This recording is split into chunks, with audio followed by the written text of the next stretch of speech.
Watches and Wonders 2023 is done and dusted.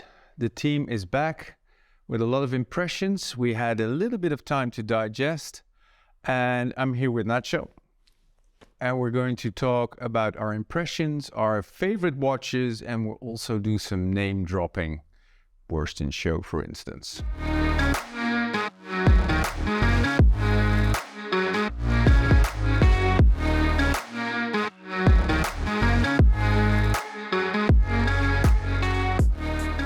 Nacho. Yes. Your second Watches and Wonders. What is the one word to describe the 2023 edition? Oh, I would probably say exhausting. Exhausting is always a relevant word to throw in there.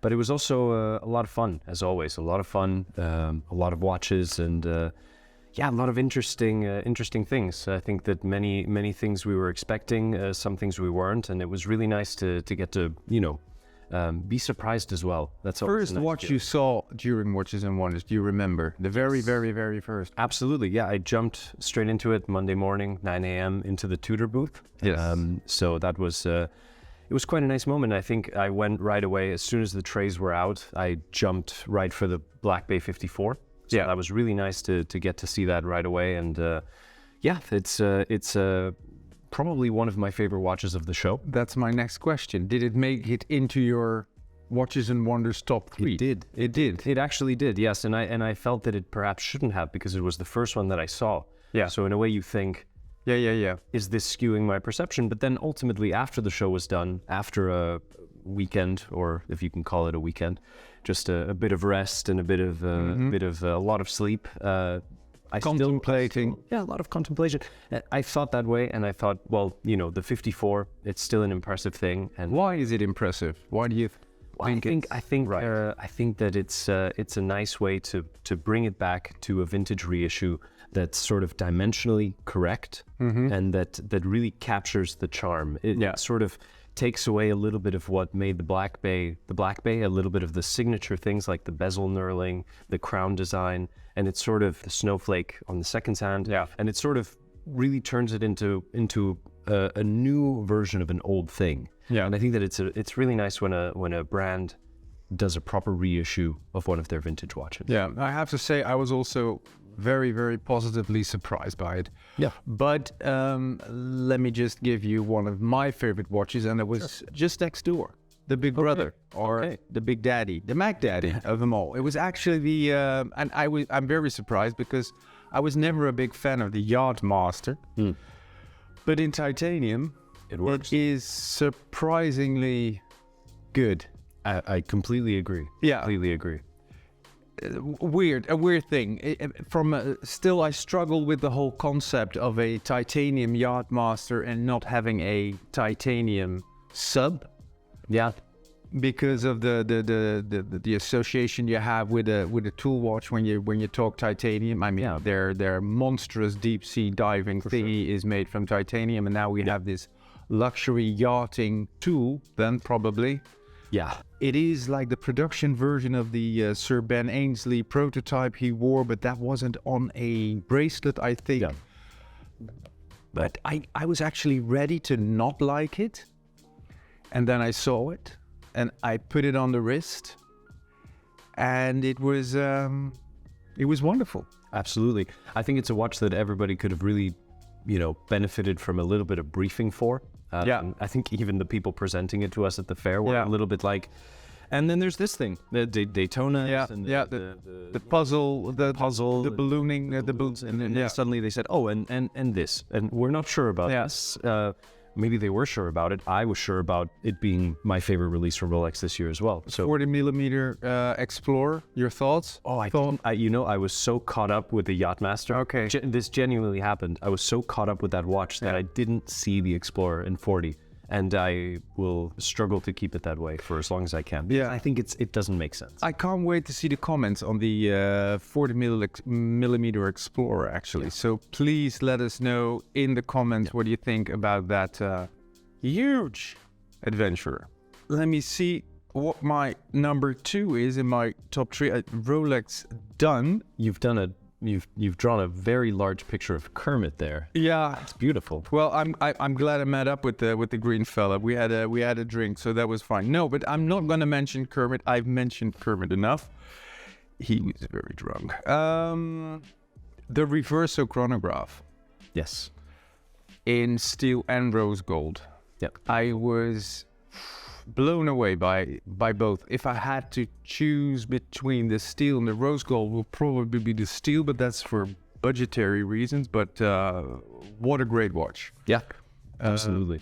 Yeah. Square, the shape movement, the way the movement worked, everything, the colors, fantastic. What else can I say about it?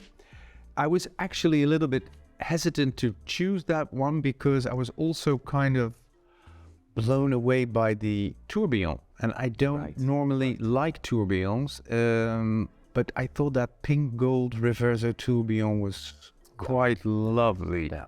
Beautiful. But in the end, the chronograph wins it. I think it's a deserved victory. I sadly didn't get to see those in person, but thanks to Morgan, our photographer, I see some of remarkable pictures. That was really just really stunning watches and a well-deserved mention. Absolutely. Number 2 in your little list? Yes, in my little list, number 2 I think goes to Zenith. I'm not sure I could point at just one of their watches and say this is why, but I think Zenith in general, they had a very sort of coherent collection. Everything was sort of black and steel, and one of the models titanium. The little defeat, the D5. Yeah, that was titanium. That was really lovely.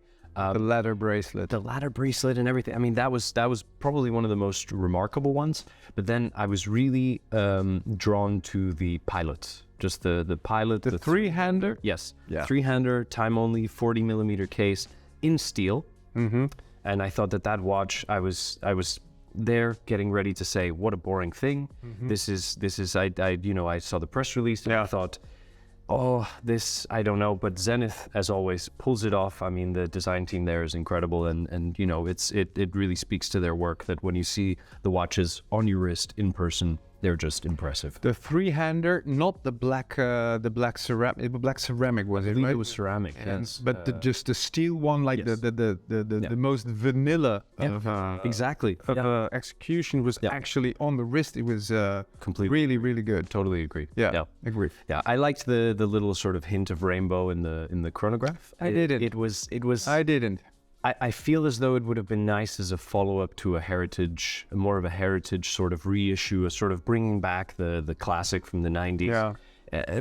Maybe not a one-to-one bringing back of that watch, but I thought, perhaps this was it felt a bit throwaway. I like it. That's exactly what my thought. It was a little bit like, we have this, why not use it? But I would just wait, use it for something else, a little bit more. Yeah. That looks like the old rainbows from the 90s, a little bit more sporty and a little less heritage. But overall, impressive stuff. Absolutely. What do you think? The rainbow colors on the dial, is it okay, or should they have saved that for a more sporty, modern take? Let us know. Number 3. Yes, for me, my number 3 pick, actually, after a little bit of debate, a little bit of talking in the office, it remains the Chopard Mille Miglia with the black dial, with the carbon fiber sort of fish scale look. Yeah. It's a bold choice. It's a bold choice, I suppose. There could be bolder, there could be less bold, as always. But, I have to say, there's something about it for me that I just saw it on my wrist, and I really like it. It has a sort of 90s appeal, and I'm a child of the 90s. It's a very, it's almost like an homage, a very, very, very clear homage to the 1990s Mille Miglia. Absolutely, and I'm going to immediately bash it, because having looked back now at the 90s Mille Miglia, I have to say, it loses some of the charm in favor of other things, right? So it loses a bit of the charm, like that in the sub-counters it says hours and minutes, that's labeled. I think that's kind of cool. And it puts the Mille Miglia logo right below the dial text, so Chopard and the dial text and everything. Mm-hmm. So it's all very perfect. You've seen a sort of refining of certain models that perhaps benefited from a lack of refinement or from their quirkiness in a way. So I thought that was then sort of broadening my context on that watch. I thought, I kind of like the old one. But to be fair, the brush side, lucent steel, and that carbon fiber dial is just fantastic. Well done. Call me boring, but I'll take the black dial version any day. Yeah. So that's number 3 for me. Okay, I have a very conservative choice as my number 3, and it's the Patek Philippe 5905R annual calendar. I just can't help myself. The thing was, I saw that there was this new Calatrava travel watches. There was also 3 very nice sporty Calatravas. I wrote a little bit about them already. Yeah. They're nice with the collars and everything. I would change the strap immediately. But it is this annual calendar with this blue dial, blue strap. It's just traditional perfection. But it's also quite modern in a sense that the colors are very contemporary. And it's also just timeless. And I think, and that's also something that struck me during the old Patek Philippe meeting and the presentation. You step into this parallel universe where time kind of slows down, and they did a very elaborate, I would call it even boring presentation about how they constructed. There was also a watch with a 24-hour dial.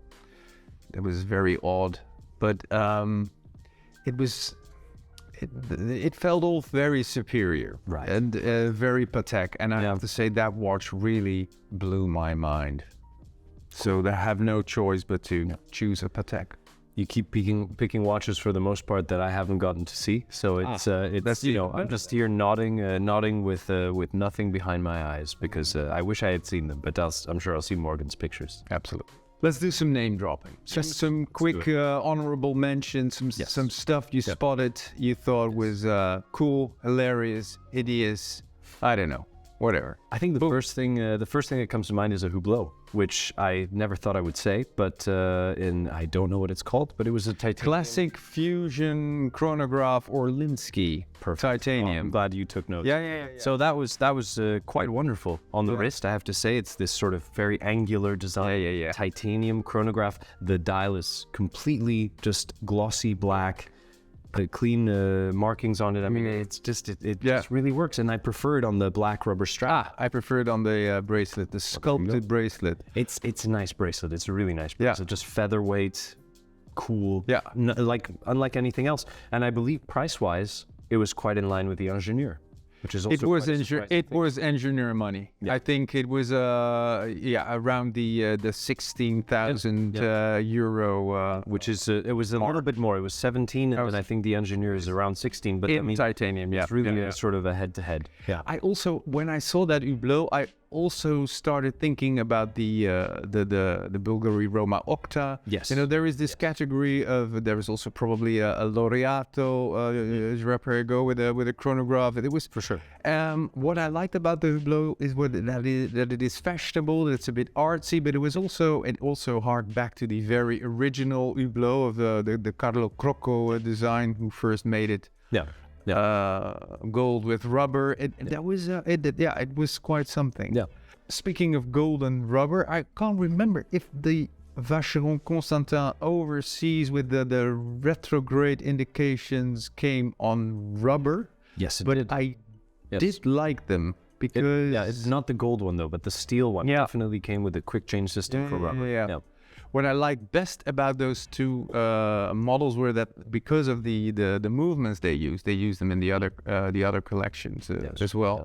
That you have these really nice and slim overseas models. Absolutely. And makes them very luxurious and wearable and just as it should be, basically. What about Panerai? Did you go to Panerai? I did go to Panerai. It was quite the experience, and seeing this big, heavy, chunky platinum annual calendar, was quite an experience as well. It was really just heavy, big. I don't have much hands-on experience with Panerais.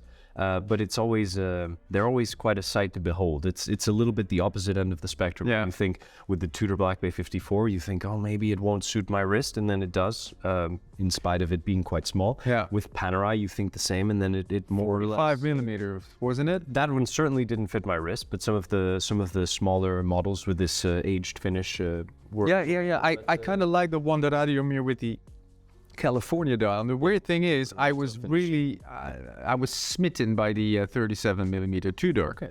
Yeah. So you wear that watch as a 37mm Tudor, like a small sports watch. For sure. But the thing is, the 45 doesn't disqualify itself immediately because being 45. Because when you put it on, you know you're going to put on a big watch. Yeah, different rules. So exactly. So you also have a different mindset. For sure. Yeah. Having said that, have you seen the Luminor Tre in the booth? I didn't. I didn't. I heard they had taken it around the back. Yeah. They were doing some slight maintenance on it. I think they said something about the movement being They had problems with the supplier of the movement. Yeah, it was something. They didn't want to talk too much about it, and we'll get back on the Luminor Tre as soon as we have more information. So let's drop a couple more names. Okay, do it. Including Oris. Oris were very generous to show us some things that will be coming later this year. So we can't talk about it. Quite exciting. And let's talk about Tag Heuer as well.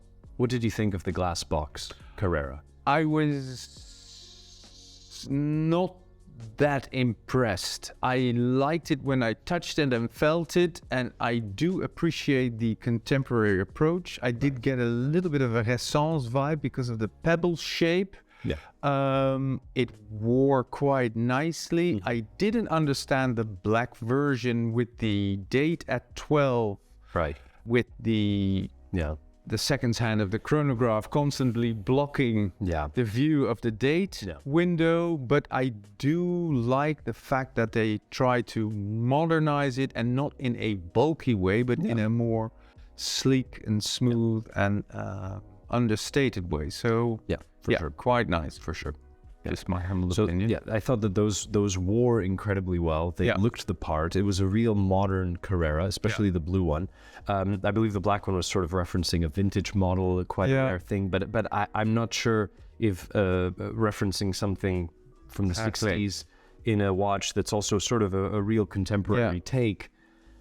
I'm not sure that works as well as they had hoped, but it was still size-wise and everything else. I mean, it really was a convincing thing to put on your wrist, and you know, there was definitely some charm to it. For sure. Yeah. What was the most controversial watch of the show, in your opinion? I don't know if controversial is the right word, but I think the one that was most talked about and definitely most asked. Yeah. I don't know if I would use controversial as the term, but I think that the one that was most talked about or most asked about was definitely the IWC Ingenieur. For sure. Yeah. Okay. I would say that. Not the day date, the Rolex day date with the emojis and emotions. I think that's probably... And puzzle on the dial. That's probably more controversial, for sure. That's definitely more controversial. Yeah. But at the same time, I feel that people are almost not really talking about it that much, at least from my perception. I feel that people are sort of, Rolex did something fun. Yeah. Oh, okay. Let's let that sink in a little bit. I think it's certainly not for everyone. I can't say I fully understand it. I was probably still just staring at a certain titanium yacht pass. Yeah. To be fair, but but what are your thoughts about it? I didn't understand it. I also think it wasn't that tastefully executed. Right. What struck me most actually was that last year the Vacheron Constantin 222 was the undisputed star of the show. Absolutely. And I think this year we didn't have that one watch that took away. No, definitely not. No, it wasn't a one-watch show. No. No. What about the Lange, what was it called? The Odysseus. Chronograph. I didn't get that could have been the star of the show. Absolutely, and it certainly felt like it could have been it due to this large statue that that Lange very impressively places at the center of its booth. But for me, I didn't get to. Sadly, again, it was one of those that I didn't get to see in person. But it's very impressive. I mean, everything Lange does is just. But last year the show was buzzing with everybody talking about the 222. I don't think there was a watch that caused the same effect this year. No, there were some murmurings, like I said, about the engineer. People were very curious about it, especially from other brands. People were asking questions. Did you see it? Did you see it yet? How is it? What do you think? Yeah. So there were definitely many questions asked about it. Whether I would call it the star of the show, I don't know. I don't think so. Do you have a least favorite watch of the show? Come on. Oh, least favorite watch. That's different. I don't know. There's always things that are just not that memorable. Perhaps I would say maybe for me, I have to say the Daytonas. And I'm gonna get a lot of hate, I think, from the internet. But I found that the Daytonas were just I don't know, just not that remarkable to me. I felt that, especially opening up the case back. Oh, yeah. That I know we share some thoughts on that, but I have to say, for me, that was really just. What about the ring around the bezel? I didn't look close enough. I was thinking about the Yachtmaster.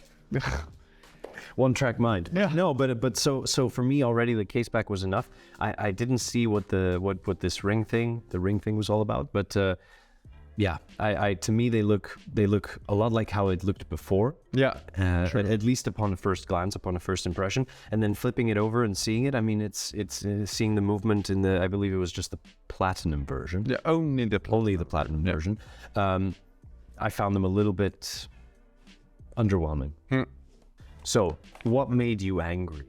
What released Lex's demons this year? Well, the good thing is I know what did last year, so I didn't go to Speak Marin to see the new version of that watch. What was it called? The Ruffles, the Raffles, the Ruffles. I believe it was the Ruffles. The Ruffles. Yes. So I skipped that. I thought, you know what, I have to. Enough of crinkle cut dials. Exactly. The crinkle cut dial. Fair enough.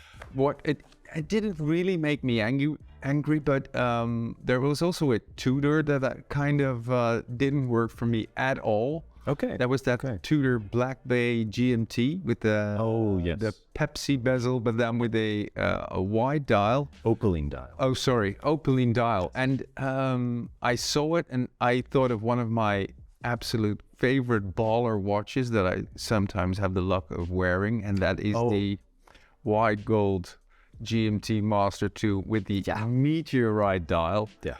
And that Tudor just looks like the Aldi version of that watch. Right. And it's a wannabe, kind of. That just fell flat on its face, if you ask me. A little bit more Diet Coke than it was Pepsi.